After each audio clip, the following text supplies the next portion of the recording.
तुमच्या सर्वांचं अगदी मनापासून स्वागत आहे. नवीन दिवसाची नवीन सुरुवात. तर आजचा हा स्पेशल व्हिडिओ शेवटपर्यंत नक्की पहा. तुम्हालाही खूप आवडेल.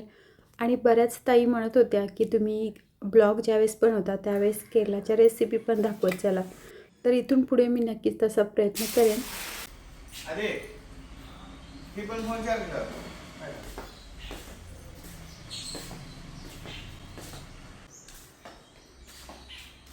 पतीजी आज जिमला गेले नव्हते कारण शुक्रवार असला की जिमला जात नाहीत. शुक्रवारी स्पेशल पूजा असते आमच्या इथं आणि देवाला पण जातात त्यामुळे. तर इथं पहा केरलाचं ओटिंग कालच झालं आणि हे बघा आम्ही सुद्धा ओट करून आलो आहे. आणि हरभरं भिजत ठेवलेलं होतं. 4-5 दिवस झालं करायचं आहे पण काही बनलंच नाही. त्यामुळे त्याला मोडसुद्धा आले. याच्यामध्ये मी कांदा, आलं आणि हिरवी मिरची टाकले आणि 1 तांबे पाणी टाकते. याच्यामध्ये थोडंसं मीठ, हळद टाकून आपण 10 शिट्ट्या होईपर्यंत वेट करायचं. तर इथं राईस पावडर घेतली आहे म्हणजे तांदळाचं पीठ घेतलं आहे, त्याच्यामध्ये मीठ टाकलं आहे आणि ह्याच्यापासून आपण पुट्ट बनवणार आहोत. तर ही केरलाची फेमस रेसिपी आहे, म्हणजे हेल्दी पण आहे आणि टेस्टी पण आहे. एकदम सोपी पद्धत आहे बनवण्याची. याच्यामध्ये 1 मूठ भरून मी ओल्या नारळाचा कीस टाकलेला आहे. हे सर्व मिक्स करून घ्यायचं.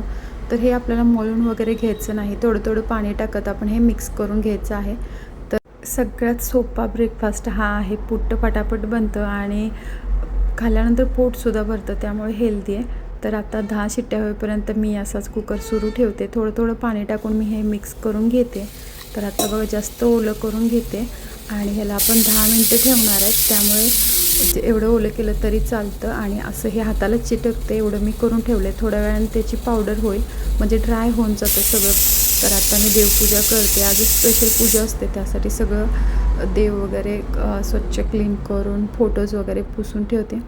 तर आत्ता आधी दुकानातून नारळ किंवा माला वगैरे म्हणजे हार देवासाठी घेऊन आलं आहे. तर आधीची रोजची धावपळ सुरू आहे, म्हणजे रोज काही ना काही आणायला मी त्याला पाठवतच असते. तर हे बघा आधी हे घेऊन आलं आहे आणि आमच्या घरचं नारळ होतं पण पाणी नव्हतं त्याच्यामध्ये, त्यामुळे म्हटलं की आण. आणि आता आधी बाहेरचं क्लीन करतो आहे मी. आतलं सगळं क्लीन केलं आणि मी आता देवबाप्पा करण्यासाठीची तयारी सुरू केली आहे. म्हणजे जरा जास्त वेळ लागतो, अर्धा तास तरी लागतो शुक्रवारच्या दिवशी फक्त. आणि रोज पतीजी आरती लावतात. रोज सकाळची पूजा पतीजीच करतात, शुक्रवारी फक्त मी करते असं असतं. आणि इथं बघा सगळं मी क्लीन करून घेतले. आता आंब्याची जी पानं आहेत ती मी आणते. तर बाहेर आंब्याचं झाड होतं, मोठं होतं, सारखंच त्याला आंबं पण लागायचं, बट आम्ही ते तोडलं आहे कारण घराच्या वर चाललेलं.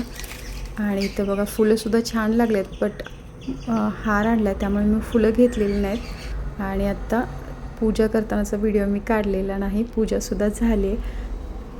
स्पेशली शुक्रवारच्या दिवशी जास्त धावपळ असते, म्हणजे आधीला बाहेरचं क्लीन करावं लागतं आणि पूजा मला करायची असते आणि घरातलं पण सगळं करून नंतर ज्वेलरीमध्ये पण जायचं, त्यामुळे जास्त धावपळ सुरू असते. आता हे बघा हे असं ड्राय झालेलं आहे आणि हातानं व्यवस्थित चोळून घ्यायचं आणि हे पावडरसारखं बनायला पाहिजे तरच पुट्ट व्यवस्थित होतं. तर असं हे पुट्ट मेकर आहे. ह्याच्यामध्ये एक जाळी असते ती टाकली आहे मी ह्याच्यामध्ये. आणि नंतर आपण ओल्या खोबऱ्याचा जो कीस असतो तो पहिल्यांदा टाकायचा आणि नंतर थोडी थोडी पुट्ट पुढे ह्याच्यामध्ये टाकायची. जी आपण मिक्स करून ठेवलेली होती ती लगेच म्हटलं तरी करता येतं, बट मी 10 मिनटं ठेवते म्हणजे जरा थोडंसं ते सॉफ्ट व्हायला. कारण हे जे पीठ असतं ते दरदर असतं, म्हणजे खूप असं आपल्या गव्हाच्या पिठासारखं नसतं, जाडं भरडंसं असतं. त्यासाठी भिजण्यासाठी पुट्ट सॉफ्ट होण्यासाठी मी एक 10 मिनटं ठेवते. आणि ह्याच्यामध्ये नारळाचा खीस आपण मिक्स करताना टाकला नसला तरी चालतो, बट टेस्टी लागतं म्हणून मी टाकते. आणि असं हे तयार होते. हे बघा मी भरून घेतले आणि आता आपण जस्ट हे शिजायला ठेवायचं. तर असं हे पुट्ट मेकर आहे. हे भांडं तुम्ही ऑनलाईनवरून घेऊ शकता, इझिली ते भेटेल. असं ह्याच्यावरती ठेवायचं आणि फक्त स्टीम येईपर्यंत वाट बघायची आणि नंतर 10 मिनटं फक्त आपण मीडियम गॅसवरती हे शिजवून घ्यायचं आहे. 10 मिनटानंतर हे व्यवस्थित शिजेल, लगेचच होतं, जास्त वेळ लागत नाही. तर हे बघा आता मी स्टीम आल्यानंतरसुद्धा तुम्हाला दाखवते. हे बघा अशा पद्धतीने वरून स्टीम येते आणि पलीकडल्या साईडला मी हरभरं शिजायला ठेवलेलं होतं. आणि आत्ताच देवापुढे नारळ फोडलेला होता तोच घेतला मी आणि ह्याच्यापासून दूध बनवते. नारळाचं दूध आपल्याला बनवून घ्यायचं आहे कारण ही जी हरभऱ्याची करी आहे त्याच्यामध्ये नारळाचं दूध टाकतात. तर पात्रामध्ये मी तेल टाकलं. इथं स्पेशली नारळाचं तेल वापरतात आणि त्याच्यामध्ये पापड मी तळून घेते कारण आधीला पापडम पुट्ट करी खूप आवडते त्यासाठी. आणि आम्ही काय आता दुपारीच खाणार आहे त्यामुळे आमच्यासाठी नाही, फक्त आधीसाठी 2 पापडम मी तळून घेते. रोज सकाळी आम्ही दोघं पण शेकच पितो त्यामुळे नाश्त्याचं काही विशेष वाटतच नाही. हे बघा इथं मी ओल्या खोबऱ्याची छोटे छोटे तुकडे करून टाकलेत आणि ब्राऊन झाल्यानंतर त्याच्यामध्ये खडा मसाला जो आहे सगळा याच्यामध्ये टाकलेला आहे. म्हणजे लीफ 2 घेतलेले आहेत, करवापट्टा घेतला आहे तुकडा आणि मिरं 4 घेतलेत, लवंगा 4 घेतलेत असं मी ह्याच्यामध्ये टाकले. कॅश्यूनट 4-5 टाकलेले आहेत. छोटा जो कांदा असतो त्याला इथं उळी असं म्हणतात ते 2-3 टाकले. कढीपत्ता टाकला आहे, जिरं टाकलेत आणि व्यवस्थित हे आपण व्यवस्थित फ्राय करून घ्यायचं आहे. याचा कलरसुद्धा तुम्ही बघू शकताय. तर जिरं मी अगोदर टाकायला विसरलेली त्यामुळे मी नंतर टाकलेत अजून. आणि आता मी काश्मीरी चिली पावडर टाकते. कलर येण्यासाठी तर काश्मीरी चिली पावडरचा वापर करतात आणि मटण मसाला याच्यामध्ये टाकते. तर अजून वेगळ्यासुद्धा पद्धती आहेत ही करी बनवण्याच्या, बट ही पद्धत मला आवडते त्यामुळे मी ह्या पद्धतीने करते. आणि ह्या पद्धतीनं ज्यावेळेस मी करी करते त्यावेळेस घरात सगळ्यांना आवडते त्यामुळे मी नेहमी ह्याच पद्धतीने करते. तर दुसरीसुद्धा पद्धत मी तुमच्याबरोबर नक्की शेअर करेन. आणि जो आपण हरभरा शिजवून घेतलेला होता तो ह्याच्यामध्ये टाकला आणि थोडंसं 2-3 मिनटं शिजायला ठेवलं. आणि मसाला व्यवस्थित शिजला की नंतर आपण याच्यामध्ये जे नारळाचं दूध आपण बनवून घेतलेलं आहे ते टाकायचं. तर हे दूध मी गाळून घेतलेलं आहे आणि व्यवस्थित मिक्स करून घ्यायचं आहे. तर या हरभऱ्याच्या करीमध्ये ना इथं धनिया पावडर टाकतात, गरम मसाला टाकतात आणि नंतर असं हे बनवतात. बट आपण इथं खडे मसाले टाकलेत त्यामुळे गरम मसाला ॲडिशनल टाकायची गरज नाही. आणि मीठ टाकलेलं आहे आणि धनिया पावडरपेक्षा मी फ्रेश जो आपला म्हणजे धनिया असते म्हणजे कोथिंबीर आहे तीच टाकते, मला तसं आवडतं जास्त. आणि हे बघा थोडंसं शिजलं की ही करी डन होते आणि थोड्या वेळाने ही करी घट्ट होते. तर आता पुट्टंसुद्धा शिजलेलं आहे तर मी तुम्हाला दाखवते कसं काढायचं ते. तर बेलण्याने असं दाबून ते काढायचं असतं आणि सुपरब टेस्ट आहे फ्रेंड्स, नक्की करून बघा. आणि ही केरलाची रेसिपी आहे, हेल्दी तर खूप आहे आणि असं हे कॉम्बिनेशन आहे. याच्याबरोबर केळसुद्धा खातात.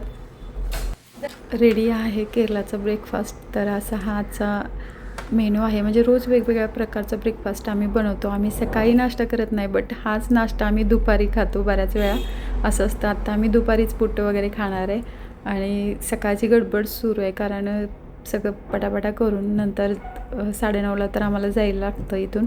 पतीची 8:30लाच जातात. आणि आता हे बघा आम्ही ज्या टाऊनमध्ये राहतो आहे त्या टाऊनमधल्या देवीची कार्ती आणि देवीची आज मोठी पूजा असते आणि त्यामुळे इथं ना सगळीकडे आरत्या लावतात. तर आम्ही पण लावतो आहे. सगळ्यांच्या शॉपसमोर घरासमोर आरत्या लावतात. तर आम्ही नेहमीच लावतो बट आम्ही आज कसं करतो ते तुम्हाला दाखवते. तर भरपूर आपल्याला किती आवडतात तेवढ्या आरत्या आपण आपल्या शॉपच्या समोर लावायच्या असतात असं असतं इथलं. वेगवेगळ्या राज्याची वेगवेगळी खासियत असते तसंच आहे इथं. पण केरळला गॉड्स ओन कंट्री म्हणतात हे पुरेपूर एकदम शोभणारं वाक्य आहे. म्हणजे प्रत्येक वेळेस हेच वाक्य मला आठवतं कारण इथं देवाचं खूप करतात. मी पूर्वी तुम्हाला सांगितलं आहे ना, मंदिरामध्ये गेलं तरीसुद्धा भरपूर गर्दी असते. म्हणजे इथं सगळीच देवाला जातात सकाळी सकाळी. आणि इथं फक्त हिंदू लोक आहेत असं नाही, प्रत्येक समाजाची लोकं आहेत. ख्रिस्तियन आहेत, मुस्लिम आहेत, बरीच वेगवेगळ्या समाजाची लोकं आहेत. पण इथं श्रद्धा खूप आहे सगळ्यांची आपापल्या देवावरती. आणि इथं कसं केरळामध्ये आहे माहिती आहे का, कोणत्याही जातीविषयी भेदभाव अजिबात करत नाहीत. सगळे समान आहेत असंच सगळे राहतात. आणि इथली लोकंसुद्धा चांगली आहेत म्हणजे मदत खूप करतात. आणि आम्ही आता आरत्या सगळ्या सेट करून ठेवलेल्या आहेत आणि तेल ओततो आहे. तेल ओतलं की 6 नंतर आम्ही सगळीकडे आरत्या लावून घेणार आहे. आणि आजूबाजूला पण बऱ्याच जणांनी लावलेत ते सुद्धा तुम्हाला दाखवते. तर पहिल्यांदा ज्वेलरीमधली आरती लावते मी. तर इव्हिनिंगच्या वेळेस 6च्या दरम्यान आम्ही रोज इथं आरती लावतो.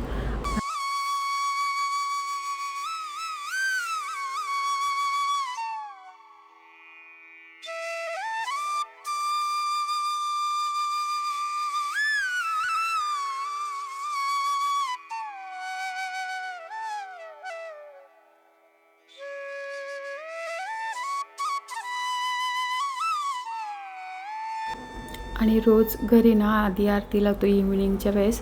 आरती वगैरे लावून झाली की नंतर शॉपमध्ये येतो.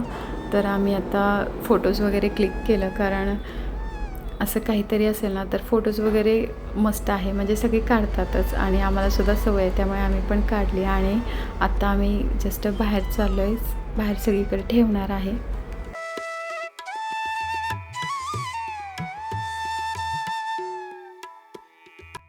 आणि खरं तर दिवे असं शॉपच्या समोर किंवा घरासमोर लावले ना, एक वेगळीच पॉझिटिव्ह एनर्जी आपल्याला येते. बघितल्यानंतर मन कसं प्रसन्न होऊन जातं. आणि इथं पहा की आम्ही सगळीकडनं असं स्टेपवरती लावतो आहे, म्हणजे प्रत्येक वेळेस वेगवेगळ्या पद्धतीने लावतो. ह्यावेळेस म्हटलं फ्लावर बनवायला नको, असं स्टेपवर ठेवावं, त्यामुळे असं हे स्टेपवर मी सेट करून ठेवले आणि आम्ही लावून घेतो आहे पटापटा. वारं थोडंसं आहे, जास्त वारं नाही, त्यामुळे 8-9 वाजेपर्यंत हे राहील. आणि आम्हाला कार्ती आणि टेम्पलमध्ये पण जायचं होतं, पण जायला भेटलं नाहीत, त्यामुळे तिथला काही व्ह्यू मी दाखवू शकली नाही. पण त्या मंदिरामध्ये गेल्यानंतर इतकं मस्त असतं ना सगळं. मंदिरामध्ये एंट्री करताच आपल्याला मस्त वाटतं, एवढं छान व्ह्यू असतो तिथला, एकदम पॉझिटिव्ह वाईब येते. आणि सगळीकडे आरत्या लावलेल्या असतात, दिवे असतात सगळीकडे. चला आता थोडीशी ना नवीन जी ऑर्नामेंट्स आलेत ना ती दाखवते, म्हणजे आत्ताच जस्ट आजच नवीन ब्रेसलेट आलेत. तर हे बघा 3 ग्रॅमपासून पुढे याचं वेट आहे. आणि ह्या ज्वेलरीमध्ये आम्ही सगळी लाईट वेट ऑर्नामेंट्स ठेवलेली आहेत, म्हणजे कमी सोन्यामध्ये जास्त मोठा दागिना, असं इथली थीम आहे. आणि पतीची पहिल्यापासून जी ज्वेलरी हँडल करतायत त्या ज्वेलरीमध्ये सर्व हेवी ऑर्नामेंट्स असतात, ती तशी ठेवलेली आहेत. आणि इकडं लाईट वेट आहेत. तर आधीचं काही ना काही सुरू आहे इथं.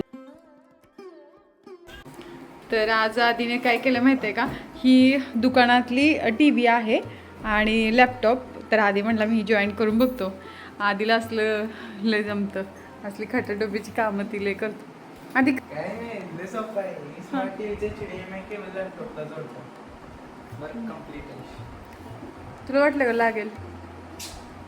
माहितीच नव्हतं HDMI केबल आहे. हां, मी वायरलेस करणार होता. मग आलो फक्त HDMI केबल लावलं, झालं का?